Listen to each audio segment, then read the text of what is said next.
Hello, everybody. Welcome to another episode of Rogues Gallery's very own Turf Wars. My name is Father. Today I'm joined on the casting couch by Jaewon, and coming to you straight live from the observatory, it's our boy Kraazy.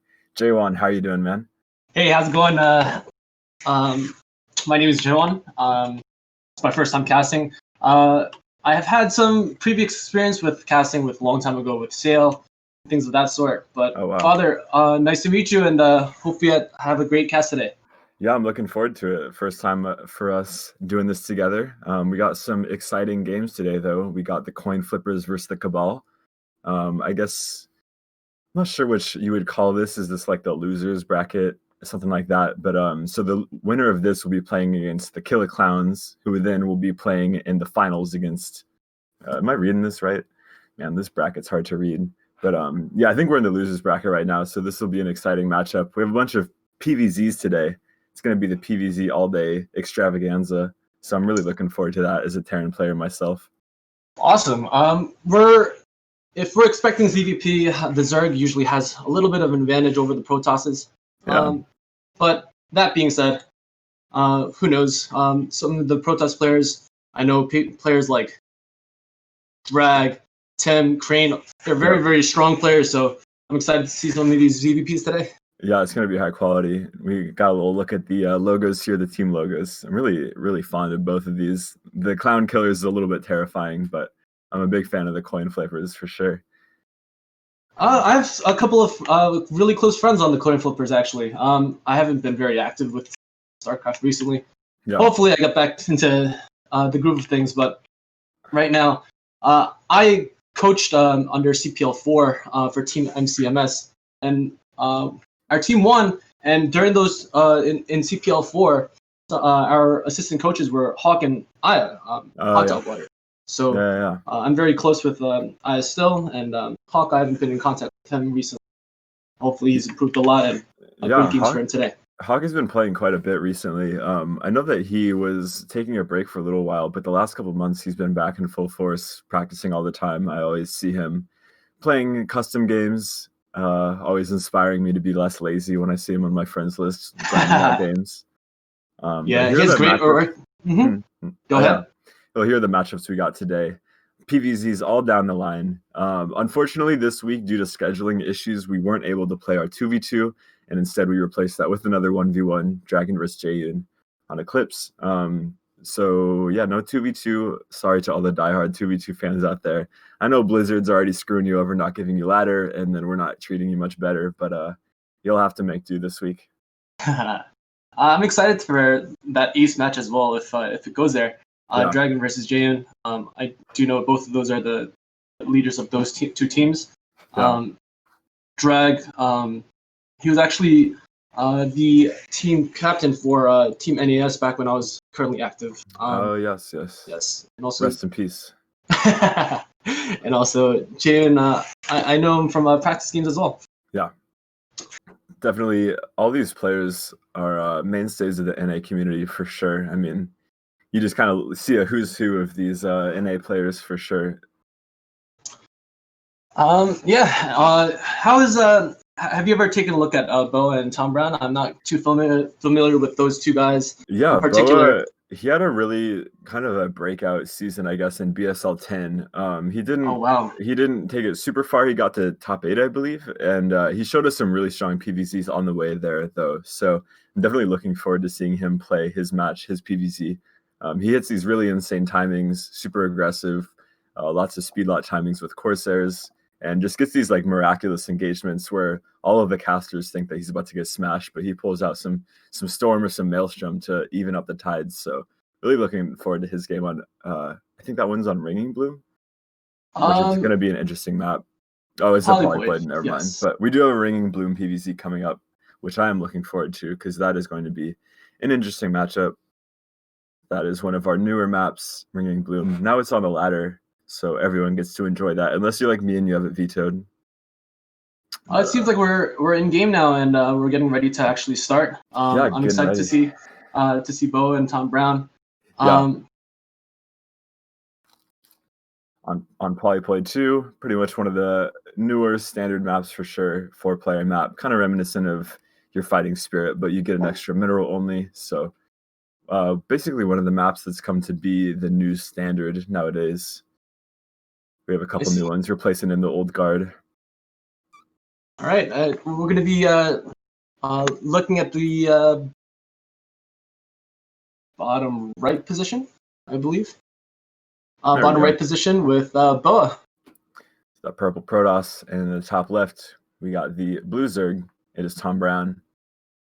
I'm excited to see a different opener for Tom Brown, because the old standard was Overpool, I believe, and these days a lot of these Zergs are going 11 hatch, 12 hatch to try to counter that one gate opening that's so popular these days.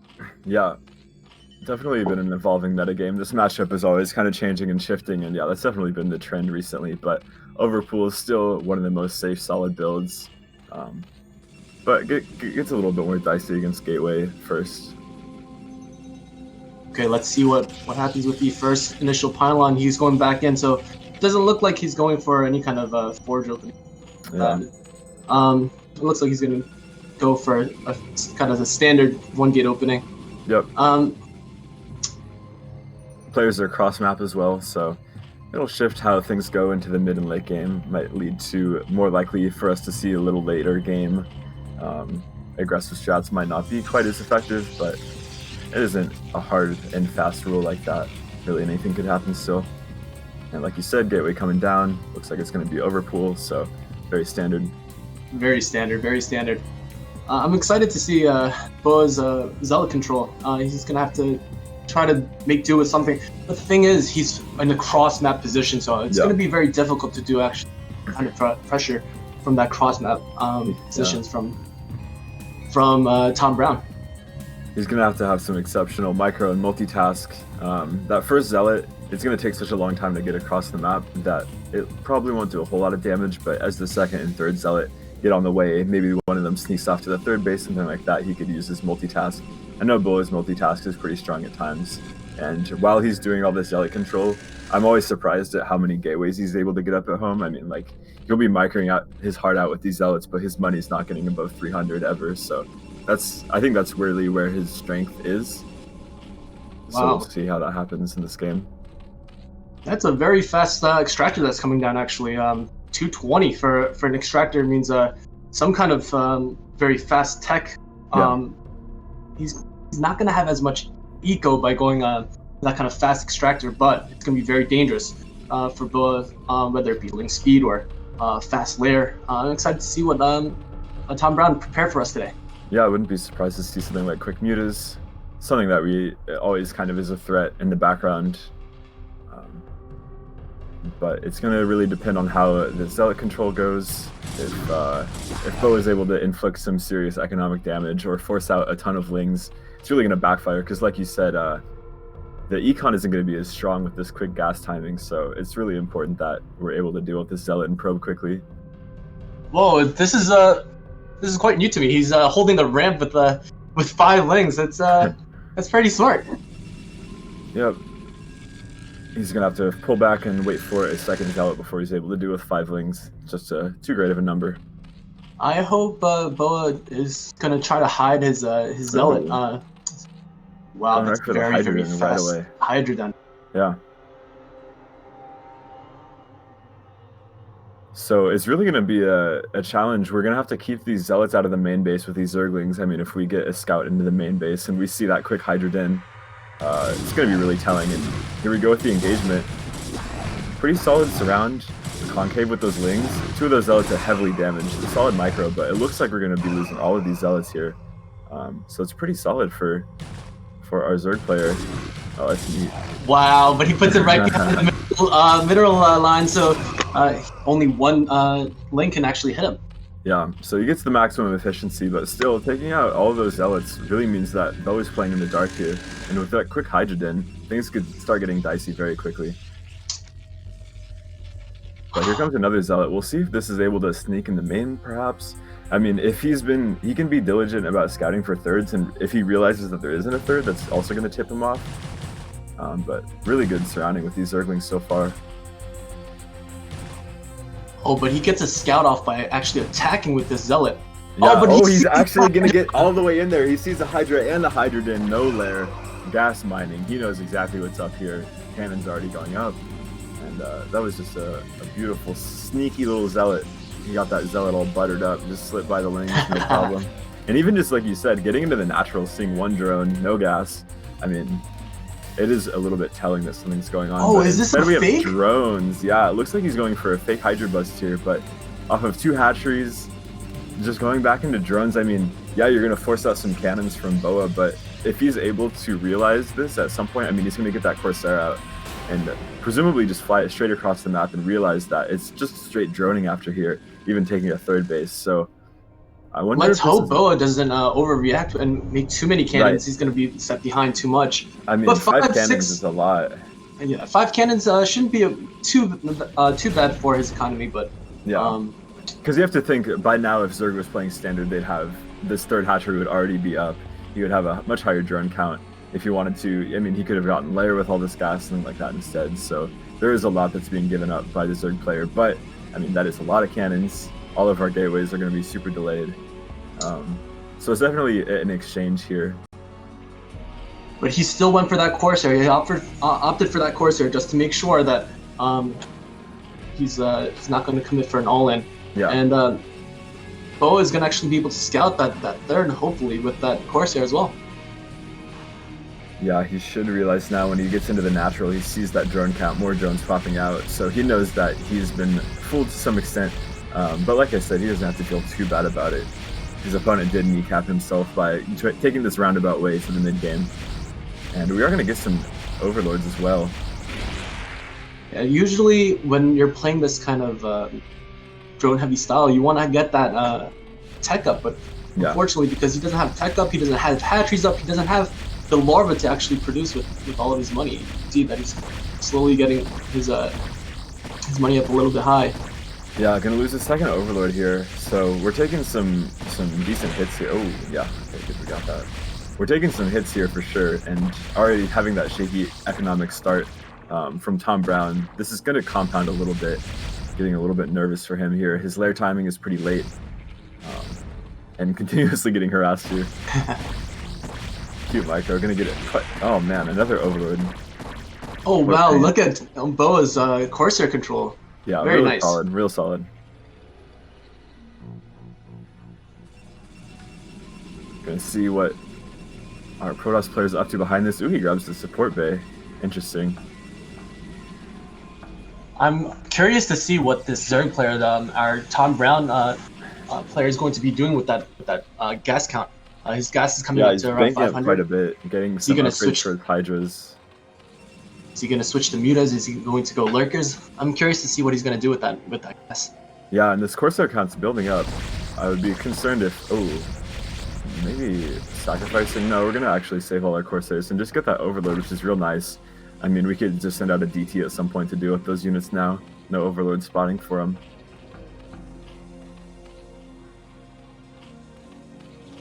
Still no tech, really. I mean, we're just adding more hatcheries. We have our lair, but we haven't thrown down a spire, anything like that. Just continuously droning up. Although this supply block is really hurting.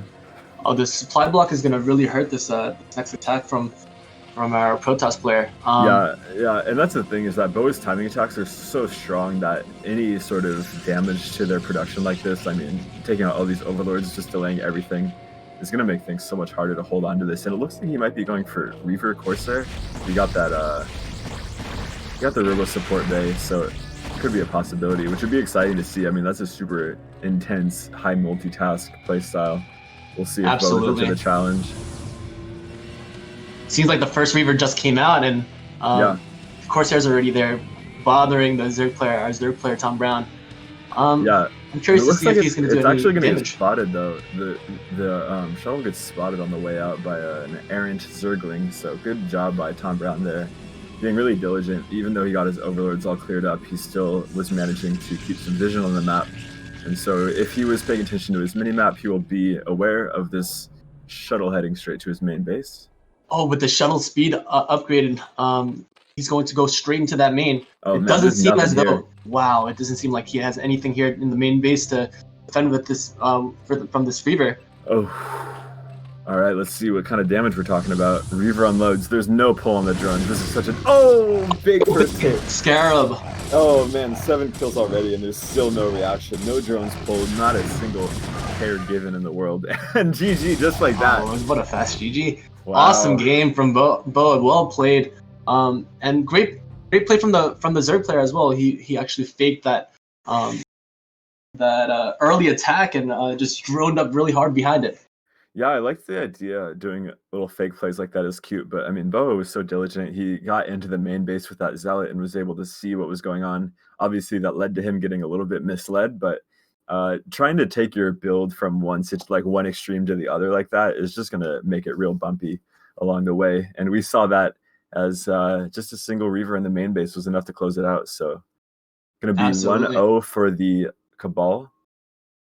And up next, we got Dragon vs. Hawk on Ringing Bloom. So I'm going to finally get to see my Ringing Bloom PvZ that I've been looking forward to. We did get a preview of some Sarah Reaver, which we might see a follow-up to on this map if the spawns are good for it. I'm so excited to see this match. I've known Dragon and Hawk for a very long time.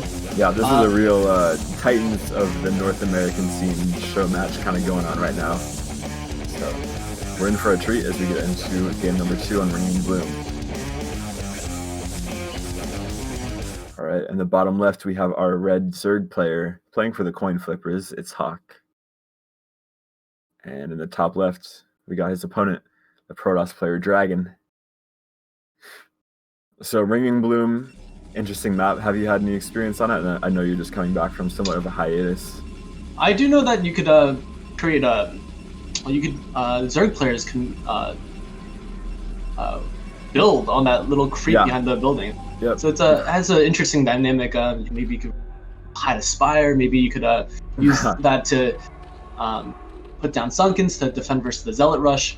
I've even seen Overpool with a double drone scout. So if you scout the Protoss first, you can just go for a Sunk rush if they're doing something like Nexus first. So it's a possibility for sure. The high ground kind of plays into that because the high ground natural plays into that because you can, if you want to, you can go for a Nexus first because everything's on the high ground like that.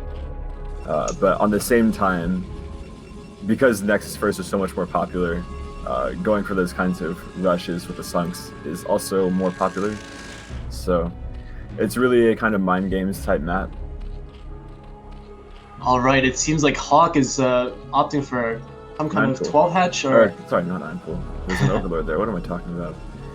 But it's going to be Gateway first coming out from Dragon as well. So going to be a repeat of last game. Hopefully we're going to see a little bit, well, I won't say hopefully, but I like to see that Zealot multitask where Zealots are getting into every single mineral line, scooting behind the mineral line when the Zerglings get there. That's what I like about PvC. So that's my personal casting wish. I hope so. Right now, it seems like Hawk is not very worried. He's going for a 12 hatch. Yep.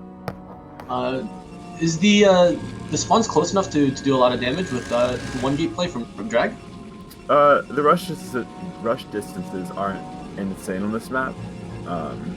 But yeah, I mean, they're not cross spawns, so there's definitely an ability. There's definitely a potential for the Zealot first to be able to do damage, but I mean, it's going to be so heavily dependent on the multitasking micro of both players. Like I said last game, I'm not expecting the first Zealot to do a huge amount of damage on its own. It's going to be the follow-up ones that determine how the rest of the game goes. But first Zealot on the way, Overlord spots it, and Probe moving to take the natural very quickly. It seems as though he's going for this one Zealot right into an expansion. Yeah. Very, very standard from the Protoss. He needs to make sure that this Pro stays alive to cause a little bit more damage with this first initial Zealot, and Hawk immediately throws down six Zerglings to make sure that he doesn't get any damage from this Zealot. Yeah, and those Zerglings are going to pop out at the exact right time to deal with that Zealot, and knowing that Dragon pulls back a little bit, is going to try and meet up with the second Zealot before moving back in, because he knows these Sixlings are going to just completely outmatch. And actually, he's just going to pull back to his ramp altogether, so he's just happy with his Nexus timing. Not going to be worried about putting on additional damage, which is fine.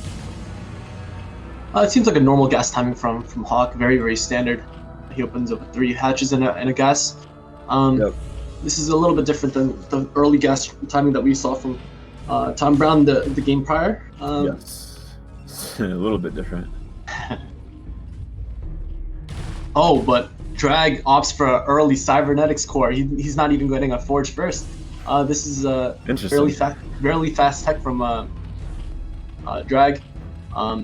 It's a little bit greedy if the Zerg player just gets link speed right now. And and the probe went down, so I mean, if Hawk was willing to, he could just really go all in if he wanted to, and he might actually have the perfect opportunity to do that. Obviously, he doesn't know that right now. He hasn't gotten a scout off on the cyber core. But yeah, there is the opportunity now that the probe has died. Like you said, it's really important for Protoss to keep that alive, to keep a check on things, because it's not going to be until potentially the Corsair that he's able to get another scout off on the Zerg.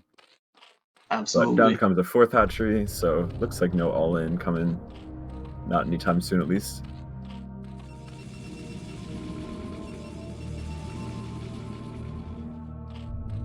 It looks like a standard game from both Drag and Hawk. It looks like Hawk is going for 4 hatches before his first initial Hydra Den. He's getting lots and lots of econ by taking actually off of gas to create all his drones. After his first initial 6 lings, he hasn't made a single ling after that. All drones. And you can see the worker count is almost tied, which is not usual for this matchup. It's not the most standard, I would say. But so it really shows how much of Hawk's build is focused around getting this drone count up, and he's going to be pretty much set up for the next like 5 to 6 minutes. As far as econ goes, he's going to be able to power super hard if he wants to, just off a couple more rounds of drones.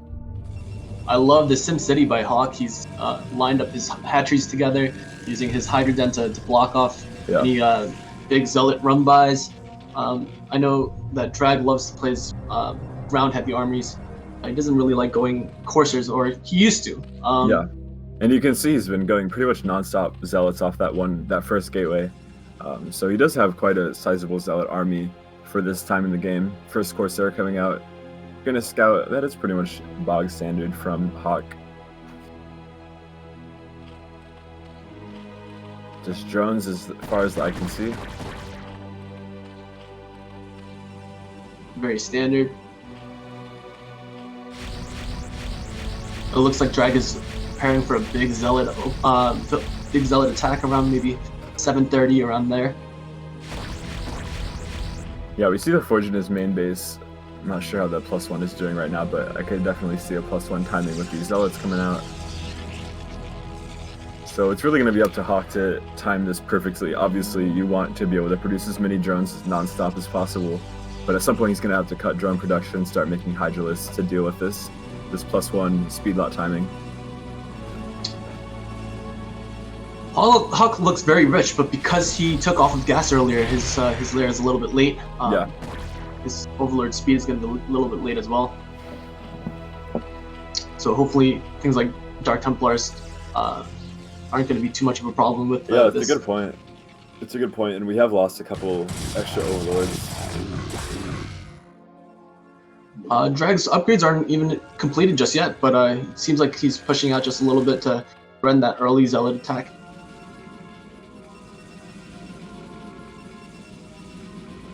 And we can see already Drag just stopped producing his initial 2 Corsairs and his 3 Corsairs, and he's 4. Oh wow, we've broken new ground. Maybe not, and he's preparing his big Zealot attack right now. Yeah, and that's one of the real threats about this push is not just the Zealots, but while the Zealots are keeping the Hydra list occupied, these Corsairs are going to be gunning down Overlords left and right, which is just going to make it so much harder for Hawk to re-macro up his army. So we're going to see how much damage this does. The SimCity is quite good though, and these Hydras are positioned great, but we're just going to back off, realize that we can't take a fight like that right now.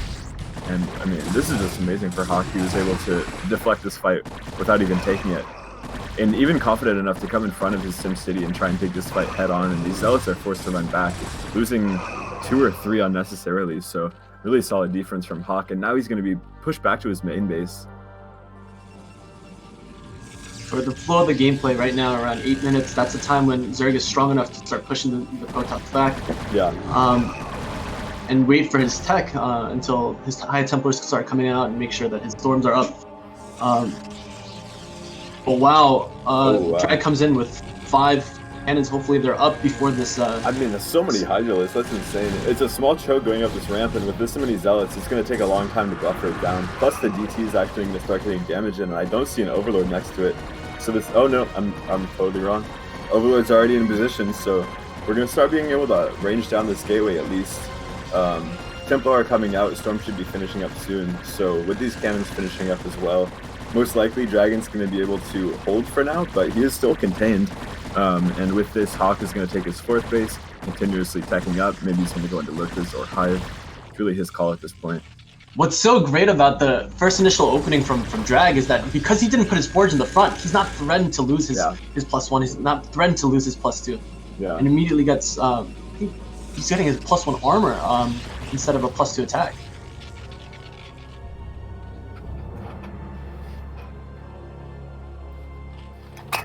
Okay, behind this, a little pressure from Hawk. Hawk is just going to drone up super hard, and he's going to get a 4th base right away. Yeah. And instead from Drag, he's adding more gates to threaten this +2 timing from. I mean, Dragon has to make a move at some point to secure his 3rd, and then probably wants to get his 4th base at the same time so he can get a 3rd gas. So most likely Hawk is going to... He might do a couple more rounds of drones, a couple more drones, but I think after that he's going to be focused just on pumping out army and do his best to contain Dragon on these 2 bases. That's my guess. As long as Dragon's on 2 bases, there's just no way that he can effectively take it to late game. And there's just so many Hydralisks right now, so yeah, it looks like Hawk is just going to stay on his low-tech army. He has some Lurkers out, which is really going to help with this contain. I mean, it's really just all Zealots and Templar. This is an effort style Zerg where he goes lots of Hydras, stays on layered tech, just relies on upgrades from that one Evo chamber, and he's just going to use his control to try to spread out and not get hit by lots of storm. And that's going to be really the key, is the storm dodging. If it's on point, I think that Hawk is actually just going to roll over Dragon's army here. He's had such a large time to drone up, get the drone count that he wants. So it's really going to come down to these storms at the end of the day. Absolutely, but these 3 Lurkers are so key right now because those are the only high-tech units that he has from for this attack. It's going to add so much DPS when dealing with these Zealots. I mean, it's just going to make it so frustrating for Dragon to advance. He's going to have to potentially storm them ahead of time before moving out. But with this move out, we see him taking his mineral only 3rd. So if he's able to secure this, he's going to have a little bit of an easier time getting into the late game. He's not going to just be completely shut out of the late game like he would be if he was on 2 bases. Absolutely, and Hawk sees that this 3rd is a little bit late. DT gets quite a few kills. It looks like it was 8, and if that was all on drones, which it looks like it may have been, then that's going to do a decent dent to Hawk's economy. Absolutely. Although Hawk has that 4th base for quite a bit of time, he doesn't have any drones on him anymore, so his economy is going to be kind of stunted. Drag's build was a little bit more of like not an all-in, but like maybe a semi-all-in, where he needed to do some damage, and that one Dark Templar did a ton of damage by killing all those drones right there. Yeah. Using Lurkers to try and control parts of the map, but this is pretty open, and without a Hydralisk supporting it, all of these Lurkers could potentially just get stormed. Hydra's pulling back, going for a huge surround. Oh my god, look at the angle of this engage. Templar getting out in front a little bit, and the storm is... Oh, that storm is pretty huge, actually. Man, but I think that's almost all of the storms from Protoss, so if Hawk is able to rebuild this Hydra count, I think he's going to be able to hold on for now. He's actually so confident that he's advancing forward with the Lurkers, and without storms, he's not able to get punished. Losing a couple observers for his trouble, too, and... Oh man, look at how aggressive he's being with these Lurkies. He knows that there's just not enough storm to deal with this right now. He's getting right up into the grill of these Zealots. Big storm on 3 of the Lurkers, though. Now that all the High Templars are down, his Dragon's army is now not going to be as strong. He's going to have to pull back, and if you notice, he only has Zealots. Exactly. He's not going to be able to do as much to this big Hydra comp. Hydralisk is more than enough to deal with Zealots and Dragoons. You really need some sort of AoE to deal with Hydralisk.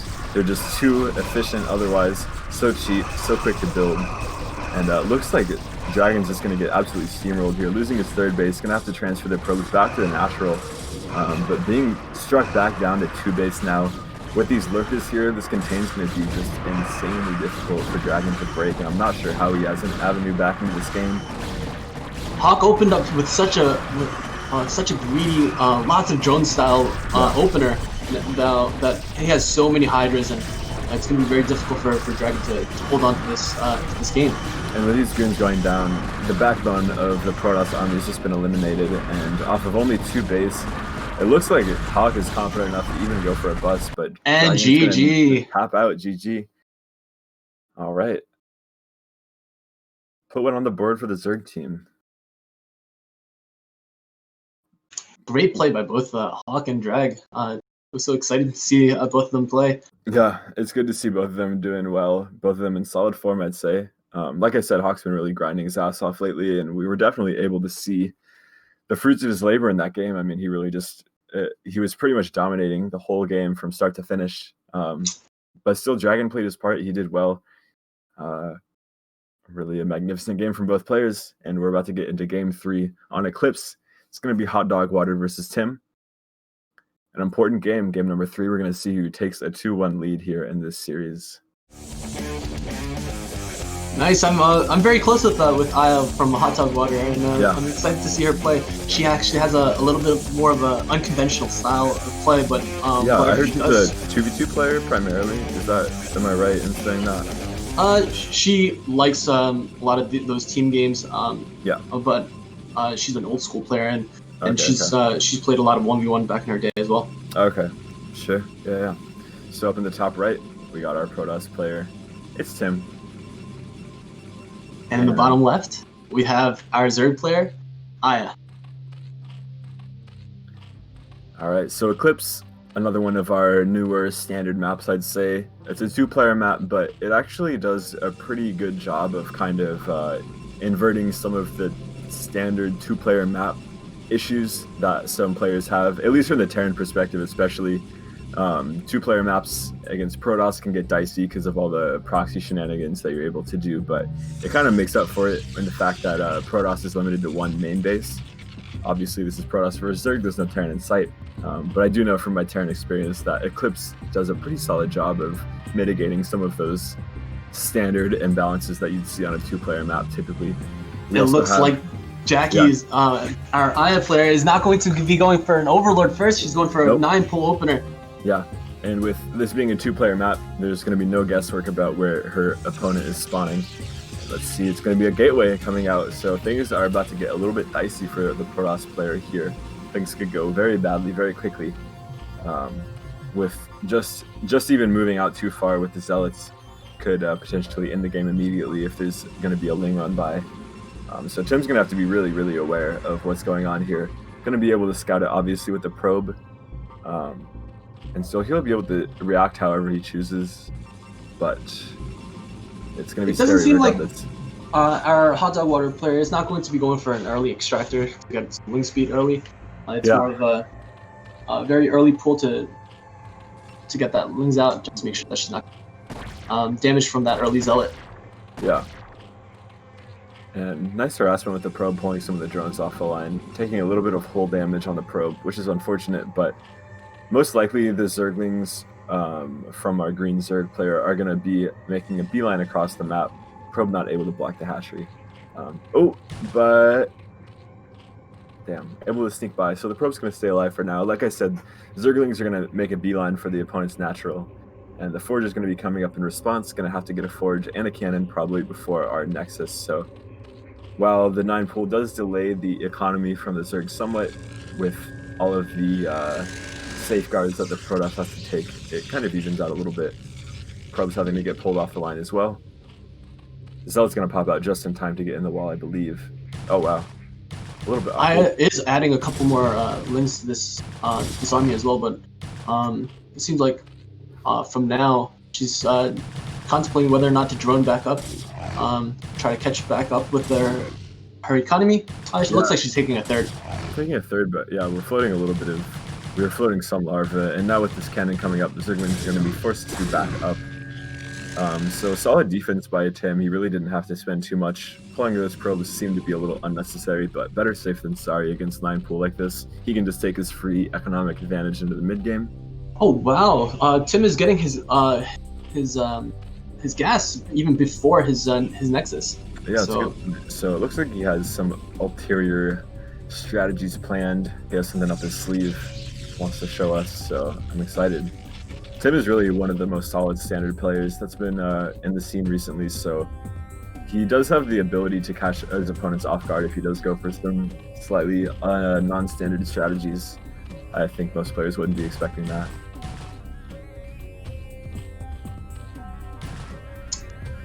Probably being chased out of the main. We'll probably swing around to check to see if there's a hatchery at the natural third location.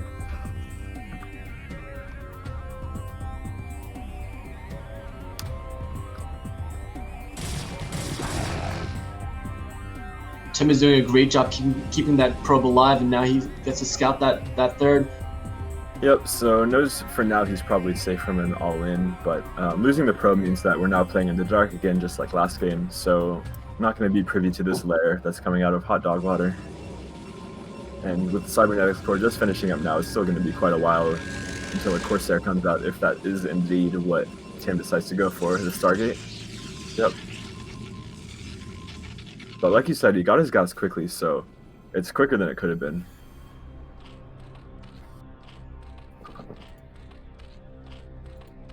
Seems as though Hot Dog Water keeps adding a couple lings here and there while she's droning. It's gonna hurt her economy ever so slightly. You see, she's adding more and more lings. Maybe she's getting threatened by that big zealot count from that one gate early. Yeah, I mean it is a factor that you have to consider. Something that I've noticed since Flash started playing Protoss more and more, he was really into going gateway first and then just non-stop zealots no matter what. And I think that's something that a lot of Protoss players have started adapting to and starting to play with a little bit more. Because it does allow them to hit these kind of strange timings where Zerg is caught off guard like this. But we'll see how that plays out. I believe Tim is going to go up with a big zealot army because right now he's not getting a second gas. He's going to be probably adding more gateways and doing a big mineral only attack, maybe with +1 zealots. Yeah, it seems like the most likely option. But like you said, Hot Dog Water does keep adding Zerglings here and there, and with this Spire, I wonder if she's planning to trying to like catch out this army as soon as it moves out. Perhaps something like that. But I mean, with this Corsair coming out, I think Tim's going to be able to get a full scout off right away.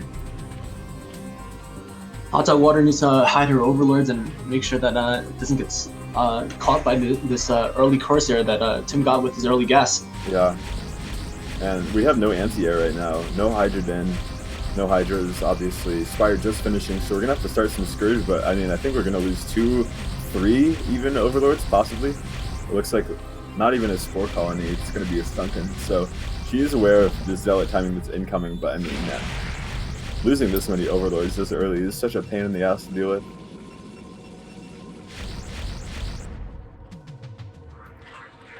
Tim playing it safe, realizes Scourge are coming out soon, so we're just going to get 2 Overlords. Of course, there only had 1 kill. Yes, but there's another Overlord in the main, and he'll be able to get it in just a little bit. True. So it looks like we're almost seeing a repeat of last game as far as the Zealot timing from the Protoss player. Oh, wow, nice skirt control. She made sure that it doesn't stop and bug out from that Corsair stopping, but I've seen that scenario go wrong plenty of times. As a Zerg player, I know that feeling very well. Yep.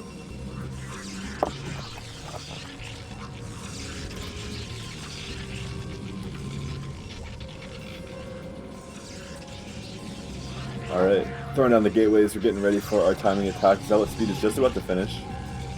So he's going to be pumping super hard off these gateways once the +1 kicks in, and we're going to be reinforcing off this huge gateway count. It's going to be a strong timing attack that we're hitting for sure.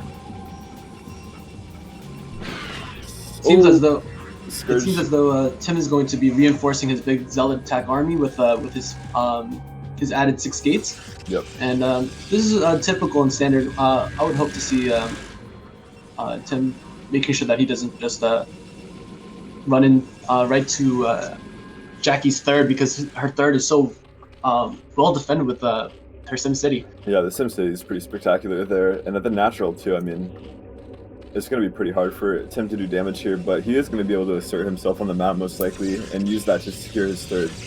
That's what I assume his plan is going to be here. Obviously, he's probably going to do his due diligence and make sure that there's no damage to be done at the natural and third, but obviously this build isn't all in. He isn't forced to do damage. He can just take his third behind this if he chooses to. Aya sees the big army coming with her Scourge, and she's making sure that she's protected. But drone's coming out right now. That's a little bit scary. Very confident that she's not going to take any damage from this big Zealot attack. Here we go. Zealot's coming in now, but Corsairs aren't here to engage at the same time, so we're missing out on a little bit of damage, and Tim realizes he can't take that fight. He backs off for now.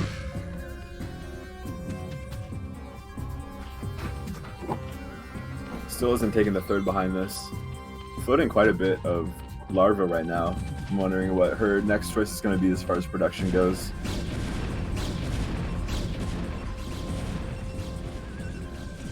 The gas count is starting to creep up to 900. Seems as though maybe she can go for a might be a Muta switch. Muta switch? Yeah. She was able to kill that first Corsair and hit a Scourge on the second one, so it is a possibility, but it would have to do quite a bit of damage. Tim already has Storm, still has those 3 Corsairs, so Mutas would be quite a risky play here.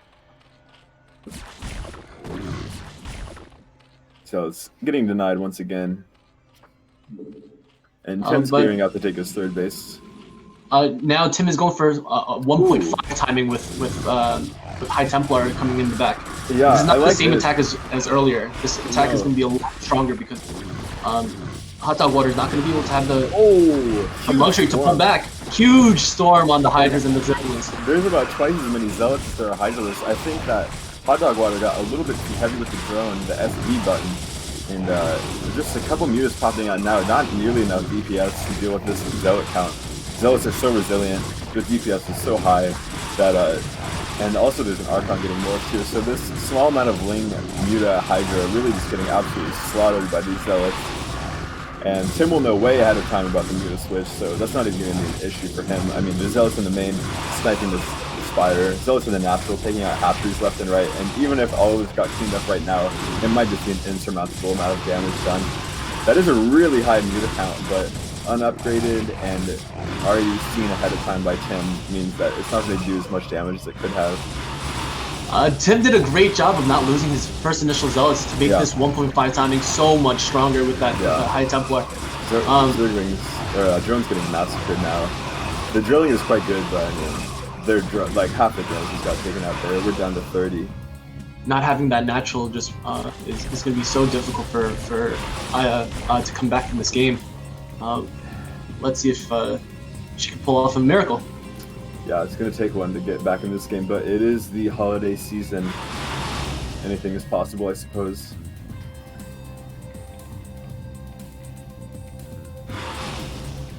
Gonna get these couple of Zealots for free, so it is something, but it was a good Zealot split by Tim, able to save a couple of them. And look at how many Dragoons. This is a huge Dragoon count. Obviously, Dragoons aren't the best against Mutalisks, but I mean, in this count, it's pretty undeniable that they're going to do fine. The Dragoon count is so high that the Mutalisks can't even fight them straight on. Yeah. Nothing but to pull back, and doesn't even have a Hydra done yet. Yeah, Spire got taken out by some Zealots as well, so no more Scourge for now. Tim's going to be able to make Corsairs with impunity, but it looks like he's just going to end the game with this A move across the map. Nothing's going to be able to stop this goon count. Tim's not even giving her a chance to breathe right away. Doesn't let her get Sunkens up. Theoretically, Mutiling should do okay against this army, but just not in this size. This army is just too big right now, and Tim is not giving her time to rebuild. Nope. Drone count was chopped about in half by that Zealot attack, and Tim just realized if he could keep the foot on the gas. There's just no way that Zerg is going to be able to get their economy back together. Going to have to keep making units nonstop. Going to take the last engagement here. Muta's getting on top of the Dragoons as best they can, but it is just such an overwhelming count of Dragoons. The Zerglings doing quite a bit of DPS. Zerglings do great against Dragoons in general, but just too much. The macro of Tim. Oh, but the last Muta goes down. Yeah, and with that, the last hope of our Zerg hero. But she's not giving up quite yet.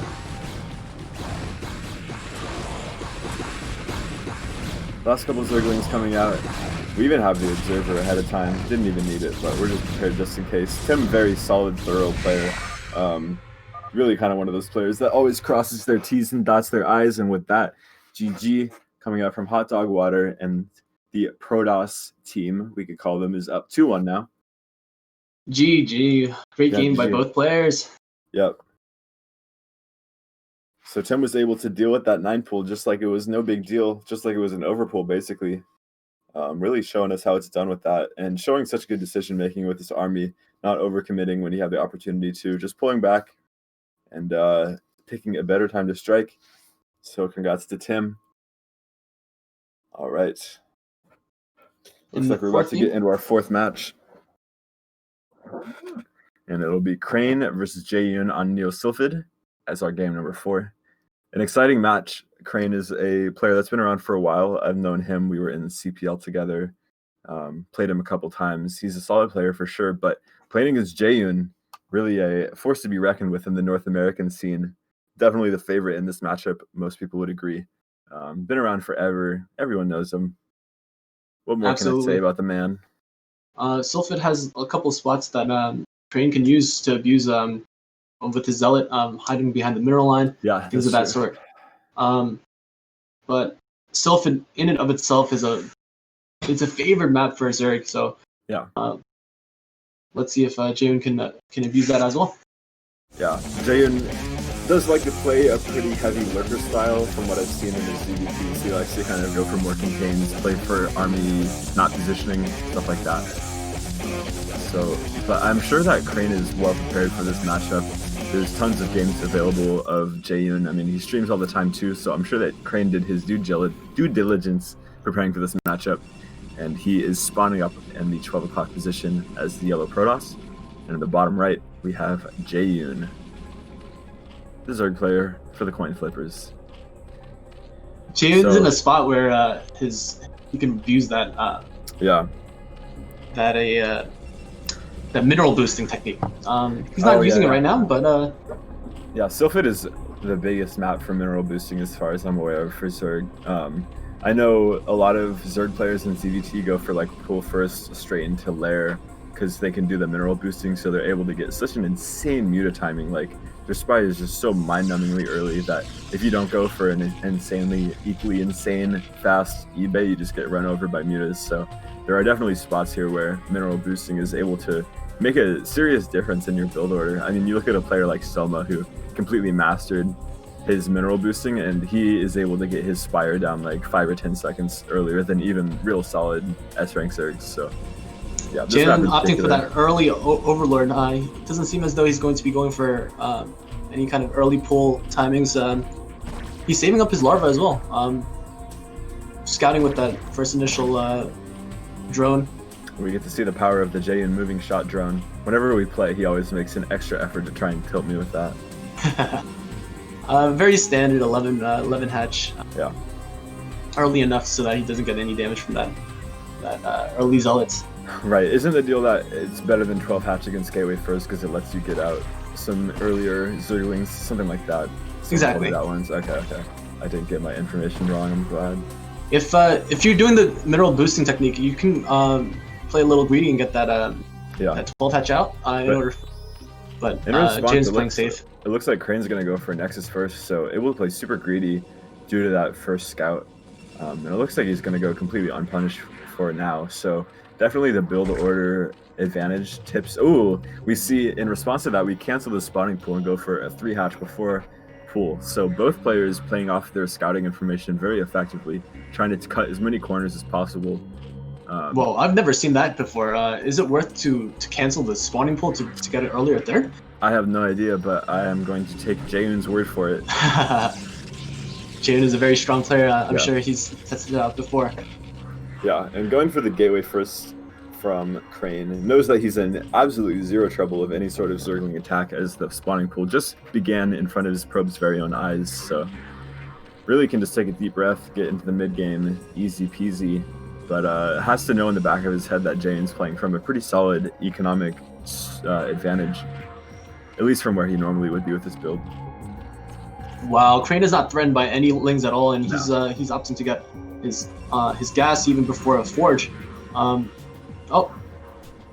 Oh wow, he is going for a forge. I'm guessing he wants to get that cannon out just to make sure that he's not having any lings run by and sneak into his main. Yeah. Also, at some point you'll need it for the upgrades, presumably, but yeah, for now he's just playing a little bit safer than necessary. Looks like Jaewon finally makes lings at 3 minutes and 30 seconds into the game. Wow. Yeah. He doesn't mind the probe just running around and taking a look at everything. Yeah, Jaewon's definitely a player that he favors playing solid versus playing tricky in a lot of scenarios. He knows that it doesn't matter if your opponent knows exactly what you're doing, if you're just executing it at such a high level and you're cutting all the available corners that you can cut. So yeah, that's definitely a play style that Jaewon goes for quite a bit. Not surprising to me in the slightest, but now the probe is forced to escape zerglings. Jaewon's zergling control is really strong. I'll be surprised if the Protoss's probe is able to make it back into the main base. And a second cannon coming out from Crane, so playing a little bit safer than necessary, most likely. What was quite strange was while the probe was coming out, Jaewon built a Hydra den right in front of that probe to show him that I'm going to be threatening you with some Hydras. And he's going Hydra speed too, so it looks like he's willing to follow up on his threat that he made. This is the first time we see a 973 build from one of the Zerg players. It's a very strong build. Probe sneaks by.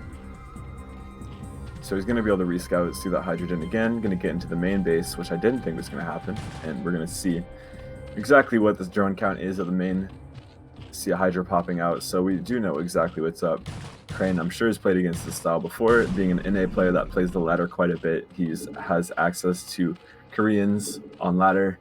And definitely when this was in vogue, this was all that people were seeing on ladder all day, every day, 973. It has fallen out of fashion just a tad, but still an extremely strong build.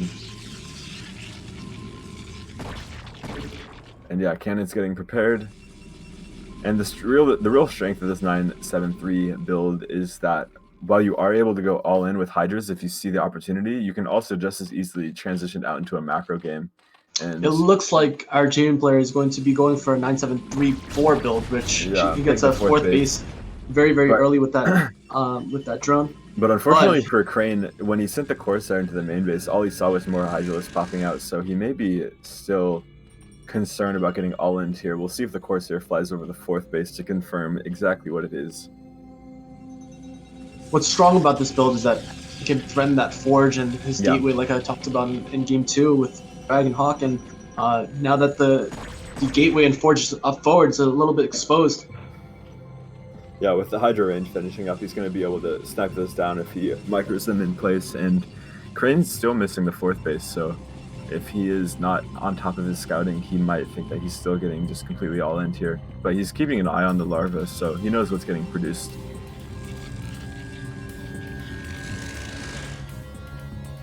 Sees the drone coming out, and it looks like he's going to spot this fourth base.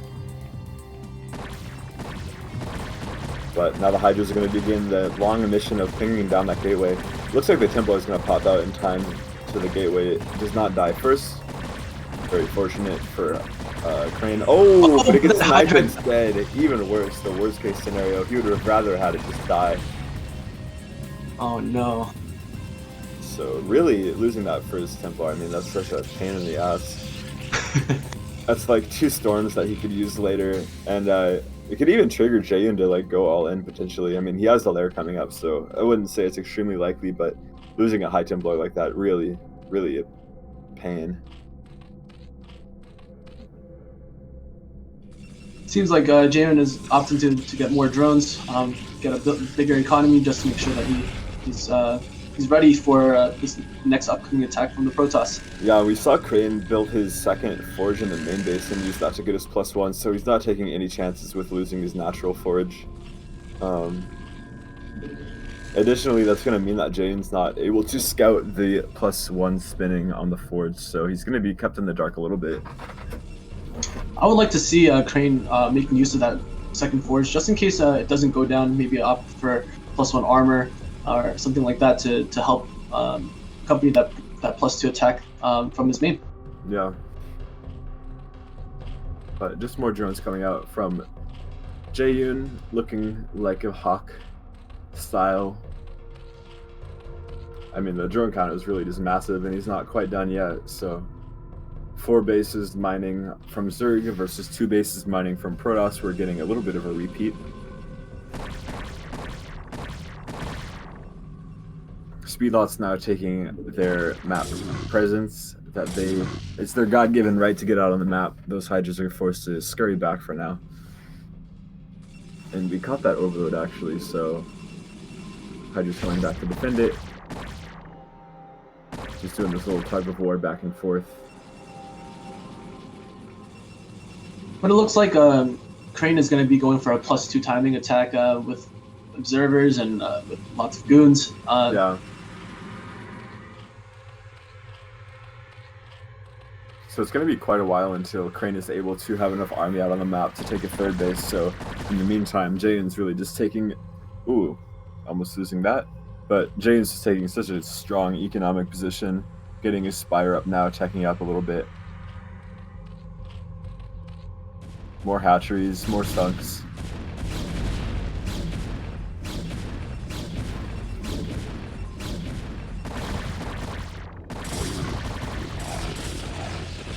Nice storm dodge, baits out 1 storm, only takes a little bit of health loss on his Hydralisk. A little bit better storm that time, but still not ideal.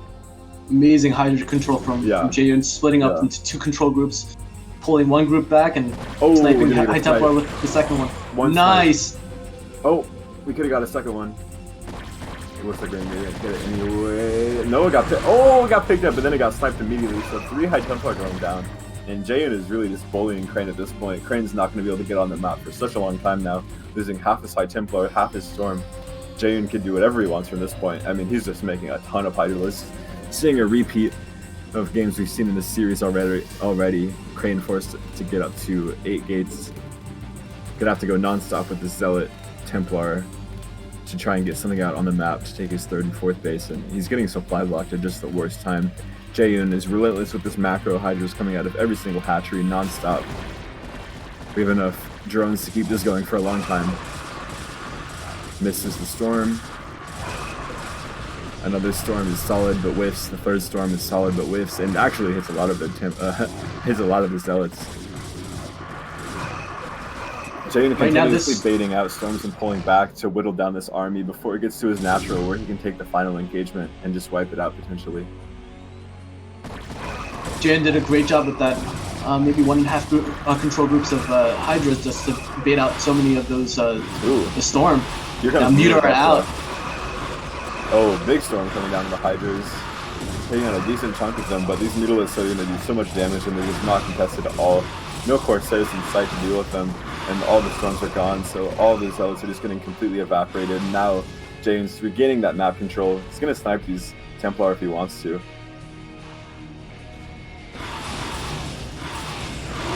Big meter switch from our player Jaewon, and I just don't see Crane how doesn't Crane's have gonna take a 3rd base.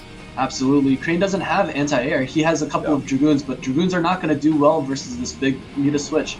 And you see he's spending money on cannons in his main base. Like it's gone from bad to worse. His economy's already in such a bad spot. Gonna lose more Templar.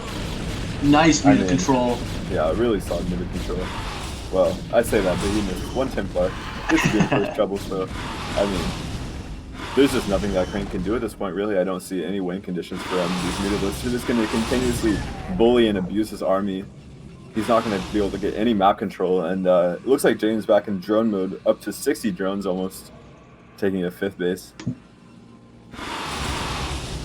Yeah, when Jaewon's supply is reaching the same as the Protoss. Yeah. Now it's going to be a little bit dangerous for our Not a Protoss good player, sign. Crane. Not a good sign for Protoss. But able to chase back the mutas for now with a decent Dragoon count, so I think he's going to do his best to try and take a third base here. Maybe even try and double expand, get up to a fourth base. But his army is just so small that when Jaewon decides to go back into unit mode, I'm failing to see how Crane's going to deal with it. Zealot run by looked like it was going to be able to do some damage, but gets caught by the Hydra, so nice reaction time from Jaewon. I wonder what Crane is going to do from the anti-air versus the Muta. Maybe Dark Archon, or maybe transition to a couple of Corsairs. Dark Archon is something you see a lot more often these days in scenarios like this where these Zealot Templar timings aren't able to win the game immediately and the opponent's able to transition into mutas. Dark Archon is definitely one of those things that can Hail Mary your way back into the game. But Crane opting not to do that for now, just going to chase around these mutas with the goons. Not the most effective, but it gets the job done, and Dragoons are quite strong. I mean, it is true that Crane is at an economic disadvantage right now, but the strength of the Protoss really comes from that death ball that they create, and adding more goons. Oh, thank God we didn't lose that Templar. Okay, it's gonna lose anyways, but we got a decent storm, I guess. But like I was saying, even though Crane is taking a lot of economic damage here, as long as he's able to max out with a big upgraded, teched up Protoss army, I mean, it's able to. There's anything can happen at that point still. I mean, the strength of the Protoss really lies in that huge Death Ball army, so even with all this harassment, even with all this delay of the third and fourth base, Crane isn't out of the game yet. He still has a couple more opportunities to make something work, but Jaewon is really in a commanding situation here and can do whatever he wants. Absolutely. He's trying to be as annoying as possible with those mutas while the last muta goes down. The only way that Crane can come back is right now. Problem is Jaewon doesn't have high tech. Still on layer tech. But it looks like it's not going to matter. Jaewon's going to force the engagement right now, and with so many Templars getting sniped, he's just confident in A-moving these Hydralisks. Only one Templar I see right now. Even with the Godly Storms, I don't know if that'd be enough to switch it. And I mean, that is a seriously good storm. So that is a Godly Storm. Gonna get tested. We're going to find out. But yeah, GG and the GG comes out. So it's going to be 2-2. It's going to come down to our ace match between the team leaders to decide this match. I'm very excited to see this. I think this is what everybody tuned in to see. I saw a lot of the predictions on the Team Liquid thread. Everyone was saying 3-2, so looks like most people are right. Coming down to the fifth and final. Coming down to the fifth and final match, we have team leaders Dragon and Jaewon coming out for the ace match. Yeah. And maybe Jaewon was able to get some notes from Hawk about the Dragon game, able to study that replay, because this game was just played a matter of hours ago, if I'm not mistaken. So both players have access to each other's replays from their teammates. Maybe we'll see some interesting metagaming coming out here. Not quite sure. But it is coming down to our ace match between the two team leaders, Dragon versus Jaewon. I'm looking forward to this one. And it's going to be on Eclipse. Not only is it Eclipse, it's bombastic Eclipse, so we're going to see the cool BSL logo in the starting main bases.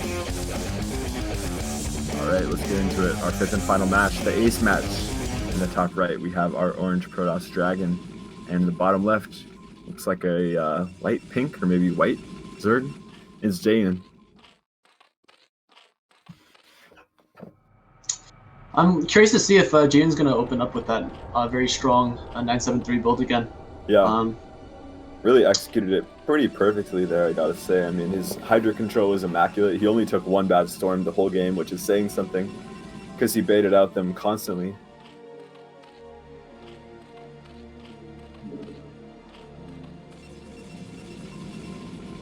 But yeah, we haven't really seen anything super out of the ordinary. We got Boa playing a little bit of Corsair Reaver, which you don't see every day, but no crazy one-base shenanigans. We've had fast expands every game.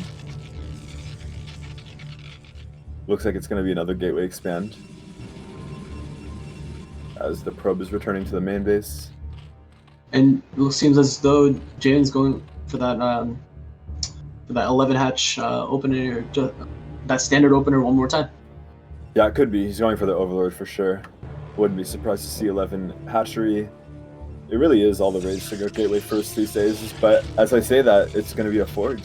So perhaps Jaewon is going to metagame himself, going out for that 11 hatchery. Going to be a little bit less economic than it could have been, but still not an awful scenario by any means.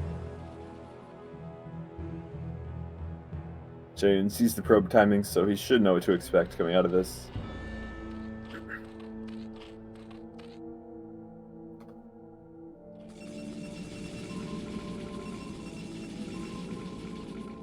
Oh, are we gonna get some cannons? I like this. Here comes one pylon. Jaewon should be aware that this pylon is being made. He sees it from the hatchery, actually, so doesn't even have to infer it. He knows it's coming down. One drone gets pulled for now, and it's going to actually not... Oh, it's going to get denied by the pylon, so now 2 pylons are coming up. And it looks like at this point, it's not going to be able to get denied. A 3rd pylon coming up, so Dragon is really making his wall. I think Jaewon thought it was just a fake as a gateway opener, but yeah, here comes a 2nd probe as well. So it looks like Jaewon may be forced to cancel this hatchery. Even he might let the cannon finish, but I wonder if Dragon timed it right so that they kind of spawned at the same time, forcing Jaewon to make the first move if he wants to cancel or not. More cannons coming down, but there's already 4 drones here. It looks like they're going to go to DPS down the cannon, but I mean this one is getting up for sure. And Jaewon, like I said, Dragon's forcing Jaewon to... Oh yeah, he's going to let it finish, so an instant sunken comes down. A second creep colony comes down, I should say. And he's going to be able to abuse the sunken range glitch to hit these cannons. So it's just going to be a matter of whether or not this can get DPS down first. You see the probe is actually attacking the creep colony, interestingly enough. I wonder if the 2nd cannon in front of the minerals is close enough to hit that. I think it is, so it's going to be a battle. The 2nd cannon finishes up now, but the sunken is done, hitting the 1st cannon. 2nd sunken finishes, so this cannon gets annihilated, but the hatchery is still getting hit. Luckily, the sunken range glitch, they're not actually hitting the cannons, they're hitting the pylons, so still this pylon, or this cannon in the far back is still tucked in there safely, and it looks like the hatchery is going to go down, actually. That's going to hurt a lot, investing 2 sunkens and not being able to hold on to that hatchery is going to really hurt his economy quite a little bit. Yeah, still no Nexus from Dragon, but he's putting it down now, and I mean, Nexus coming out before the hatchery is sort of just really not a good situation for Zerg at all. Protoss did have to invest quite a few minerals into this rush, but I'd say it definitely paid off. Absolutely. It's going to be a long time until Jaewon's able to reclaim his natural expansion, which is not a good thing. Not only does he not have the econ from the not having the expansion, but he doesn't have as many larvae to invest into the drones as well. Yeah, so no matter what he does, if he wants to go all in or if he wants to just drone up, it's going to be weaker either way. I wonder what Jaewon's going to do as a 3rd base. Maybe he's going to be taking that 6 o'clock position.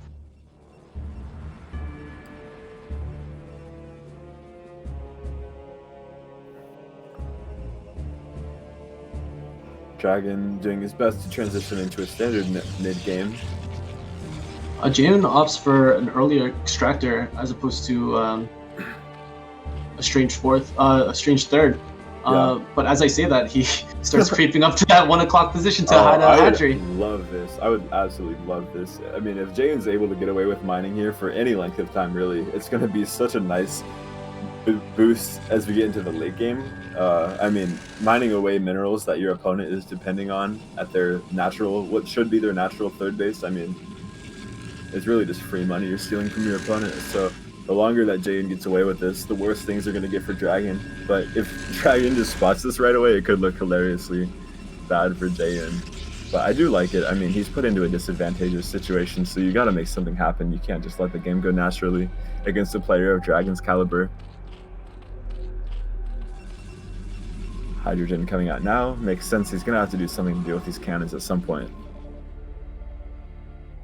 And we see the pro being very diligent about scouting for this 3rd base. He knows that Jaewon either is going to be teching up super quickly or taking that expansion. So if he scouts no expansion anywhere, he might assume it's something like 2-hatch Muta. And I would be very surprised if Dragon ever scouts the 3rd base, or at least not for a long time. I think that would be the very last base that he scouts, in fact. If I had to put money on it. If I was a betting man. It seems like Jaewon is going for that 973 build from the close third, Yeah. and using that as larva as opposed to more of a hidden beast. Yeah, I mean, it could be effective. That reinforcement time would be quite quick. Dragon's scared of maybe a early drop. Like I said, I think it's because he scouted no third base. He knows that something has to be up. It might be 2-hatch Muta. It could be drops, like you're saying. So he's getting 2 cannons in his main mineral line.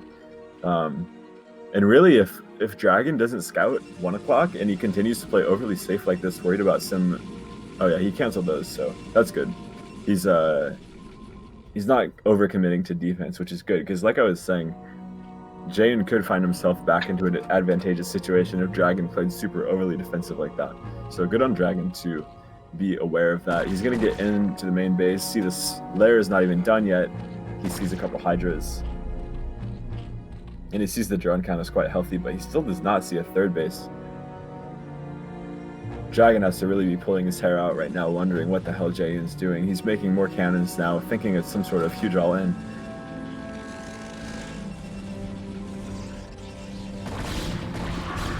Finally, this one of the cannons going down. Oh, he sees creep, so he should know now. Yeah, he's privy to what's going on here.